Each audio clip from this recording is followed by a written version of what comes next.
बिस्मिल्लाहिर्रहमानिर्रहीम। एसडीईओ पीरा डिपार्टमेंट का ऑफिशियल सिलेबस आ चुका है जिसमें 3 पेपर्स कंडक्ट किए जाएंगे। अब उनमें पेपर 1 में कौन कौन से सब्जेक्ट्स हैं, पेपर 2 में क्या है, पेपर 3 में क्या है, उनको डिस्कस करते हैं। जब बात करते हैं पेपर 1 की, तो पेपर 1 जो है ये जनरल नॉलेज का पेपर होगा। ये होगा एमसीक्यूज टाइप पेपर होगा जिसमें इन फील्ड्स से क्वेश्चंस होंगे। और वो फील्ड्स कौन कौन सी हैं? वो पाकिस्तान अफेयर्स से क्वेश्चंस होंगे, ज्योग्राफी से क्वेश्चंस होंगे, एवरीडे साइंस से क्वेश्चंस होंगे। अगर इनकी थोड़ी सी एग्जांपल दूं ना पाकिस्तान अफेयर्स की, तो पाकिस्तान की अगर हिस्ट्री की बात करें 712 से लेके टिल डेट आज तक, जब मोहम्मद बिन कासिम आया था तो पाकिस्तान की हिस्ट्री वहां से स्टार्ट होती है, तो 712 से टिल डेट तक ये पाकिस्तान अफेयर्स के इसमें से क्वेश्चंस इंक्लूड होंगे। और फिर अगर ज्योग्राफी की बात करूं तो ज्योग्राफी में आपका वर्ल्ड मैप आ जाएगा। इसी तरीके से पाकिस्तान की जो ज्योग्राफी है उससे क्वेश्चंस होंगे।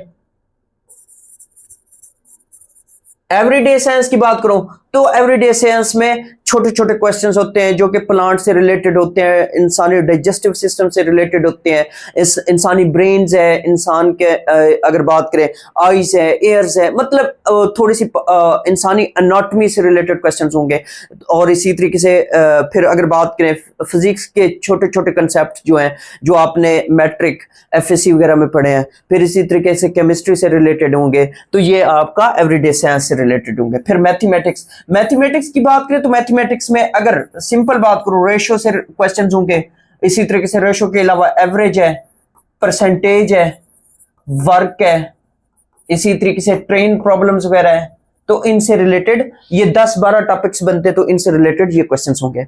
और फिर अगर उर्दू बेसिक होगी मोस्टली। और इसमें अगर बात करें तो इस्लामिक स्टडी की अगर बात करें तो हजरत आदम अलैहिस्सलाम से लेके हजूर पाक सल्लल्लाहु अलैहि वसल्लम तक ये अंबिया कराम, फिर इनके बाद खुलफा राशिदीन और फिर बाकी सहाबा कराम जो जिनके बारे में क्वेश्चंस बनते हैं वो। फिर इसी तरीके से जो इस्लामिक स्कॉलर्स हैं, इमाम अबू हनीफा, फिर इसी तरीके से इमाम मालिक, इमाम अगर बात करें शाफी की, तो ये सारे मतलब हो जाएंगे। फिर इसी तरीके से ऐसे कैंडिडेट्स जो कि नॉन मुस्लिम्स हैं तो उनके लिए जनरल नॉलेज इंक्लूड होगा। और फिर इसी तरीके से इंफॉर्मेशन टेक्नोलॉजी की अगर मैं बात करूं ना, तो इसमें बेसिक एमएस वर्ड होगा, एमएस एक्सेल होगा, इनकी शॉर्टकट कीज वगैरह के बारे में क्वेश्चंस होंगे। फिर एमएस पावर पॉइंट होगा और साथ में यूज ऑफ आर्टिफिशियल इंटेलिजेंस। अब यूज ऑफ आर्टिफिशियल इंटेलिजेंस की बात करूं तो इसमें चैट जीपीटी किस तरह से काम करता है, चैट जीपीटी का जो बैक एंड पे काम हो रहा होता है, कौन सा एल्गोरिथम है, तो उससे रेलेवेंट क्वेश्चंस होंगे। फिर इसी तरीके से करंट अफेयर्स मोस्ट इंपॉर्टेंट है, जो कि हालात हाजरा पर मुश्तमिल क्वेश्चंस होते हैं।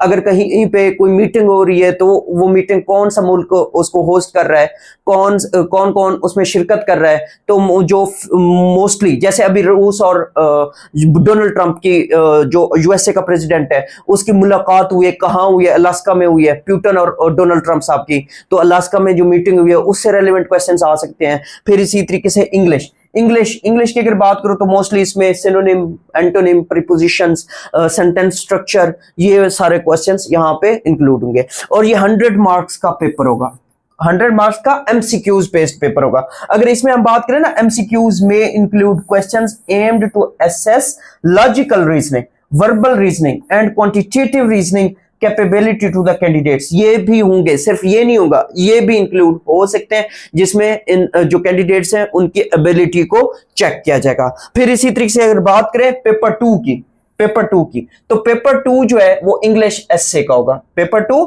इंग्लिश एस्से का होगा और ये डिस्क्रिप्टिव टेस्ट होगा। ये 100 मार्क्स का होगा, अगर बात करें पेपर 3 की, तो पेपर 3 भी एमसीक्यू टाइप पेपर होगा जिसके ये 3 पार्ट है। पहले पार्ट में जनरल लीगल अंडरस्टैंडिंग होगी जिसमें कॉन्स्टिट्यूशन ऑफ पाकिस्तान 1973 और इसी तरीके से legal Maxim's and statute interpretation होगा। और साथ में basic procedural fairness and rights होगा, बेसिक राइट्स जो ह्यूमन राइट्स है उनसे रेलेवेंट क्वेश्चंस होंगे। और फिर अगर पार्ट 2 की बात करें तो इसमें क्रिमिनल एंड प्रोसीजर लॉज होंगे। Criminal and procedure laws 2 parts पर मुश्तमिल होगा, जिसमें एक जो है the code of criminal procedure 1898 जिसमें से arrest, searches trials and appeals, इनको कवर करना होगा। और इसी का दूसरा पार्ट जो है वो द पाकिस्तान पीनल कोड 1860 का है, criminal liabilities, public offences and abetment, ये जो है पार्ट्स आपने कवर करने होंगे। और इसी तरीके से थर्ड में अगर बात करें तो लॉज रेलिवेंट टू पीरा, पीरा जो फोर्स बनी है उसके जो लॉज है उनसे रेलिवेंट होगा, जिसमें the Punjab enforcement and regulation act 2024, objectives इसके क्या है, पावर्स एंड एनफोर्समेंट फ्रेमवर्क किस तरह का है। और इसी तरीके से the Punjab price control of essential commodities act 2024 का, और इसी तरीके से the Punjab prevention of holding act 2020 का, इसी तरीके से the colonisation of government lands Punjab act 1912 ये होगा। फिर द पंजाब टेनेंसी एक्ट 1887 का, the Punjab land revenue act 1967 का, the Punjab enforcement and regulatory authority operations and procedures rules जो कि 2025 के। ये सारा 100 मार्क्स का पेपर होगा और ये होगा एमसीक्यूज बेस्ड। अब इसमें आगे क्या कह रहा है, देखें आगे ये कह रहा है कि यहां पे उसने नोट लिखा है, नोट में इसने कहा है कि ये जो एग्जाम होगा दो फेजेस पर मुश्तमिल होगा।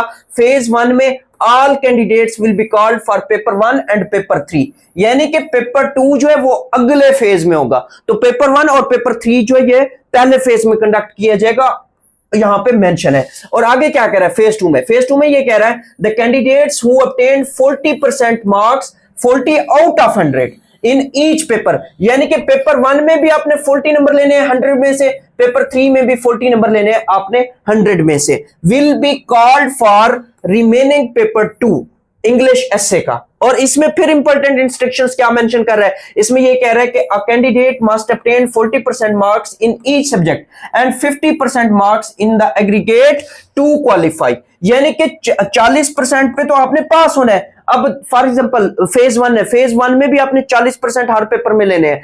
अगर आपने इंटरव्यू के लिए क्वालिफाई करना है तो इंटरव्यू के लिए क्वालिफाई करने के लिए आपको टोटल एग्रीगेट जो होगा वो 50% नंबर लेने लाजमी है, यानी कि 200 नंबर, अगर 200 नंबर का पेपर है तो 200 नंबर में से, एक मिसाल दे रहा हूं, 200 नंबर में से 50% इसका निकालो तो 100 मार्क्स लेना लाजमी है ताकि आप इंटरव्यू के लिए क्वालिफाई करो। यहां पे यही मेंशन किया है, candidate who will qualify written examination shall be called 1:5 for interview, यानी कि फिर उसमें से भी आगे क्या करेंगे, आगे वो क्या करेंगे, ये करेंगे कि एक सीट के बदले में 5 बच्चों को इंटरव्यू के लिए बुलाएंगे। और आगे क्या कह रहे हैं, negative marking will be done, 0.25 marks will be detected for each wrong answer in the MCQs type paper. MCQs type paper में आपका 0.25 नेगेटिव मार्किंग भी होगी। और आगे क्या कह रहा है, चेंज इन द प्रायोरिटी या selection of examination centre shall not be allowed, आपने जो सेंटर एग्जामिनेशन के लिए सिलेक्ट किया है वही आपका सेंटर होगा, इसमें चेंज नहीं होगा। फिर इस आगे क्या कह रहा है, the candidates who will qualify the written examination may have to undergo written psychological assessment and viva voce, यानी कि जो क्या करेगा, रिटन एग्जामिनेशन को पास करेगा उसके बाद उसका साइकोलॉजिकल असेसमेंट और वाइवा वॉइस भी होगा।